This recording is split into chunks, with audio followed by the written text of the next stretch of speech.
సినిమాలలో హీరోలు సినిమాలలో యాక్టింగ్ చేసేటోళ్ళు గి నడుమ తేపకు కేసుల ఇరుక్కుంటుర్రు. మొన్నటికి మొన్న మందుల కేసుల హేమక్క అటెంక ప్రేమ వ్యవహారంలో హీరో రాజ్ తరుణ్ అన్న ఇప్పుడు ఇంకొక పెద్ద మనిషి ఇట్లా తేపకొకళ్ళు మందినోళ్ళ పడే కథ అవుతుంది. హేమక్క రాజ్ తరుణ్ ముచ్చట ఏరుకున్నదే గాని మళ్ళీ ఇప్పుడు ఎవరు బయటపడ్డారు అని అనుకుంటుర్రు కదా. నేను చెప్పేందుకు మీరే చూడు. ఇంటి గుట్టు ఇంటి చుట్టోళ్ళ కెరక ఊరి గుట్టు ఆడోళ్ళ కెరక అన్నట్టు సినిమాలోళ్ళ గుట్టంతా సినిమాలోళ్ళకే ఏరుకుంటదుళ్ళు. ఒకలేనికొకలు అన్నట్టు సినిమాలోళ్ళంతా 10 మందిలా వాడుతున్నారు.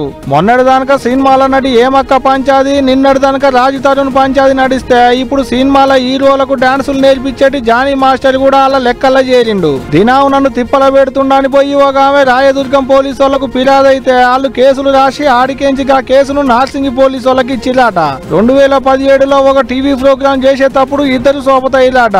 గట్ల అప్పటి సంది తాపకోపాలి ఫోన్ చేస్తుండాట, ఇబ్బందులు పెడుతుండాట. ఆయన చెప్పినట్టినకుంటే ఇక ఇప్పటి సంది ఎటువంటి అవకాశాలు రానియనని కూడా బెదిరించిండు అనేది ఆమె పోలీసు వాళ్ళకి ఇచ్చిన ఫిర్యాదులో రాసిన ముచ్చట.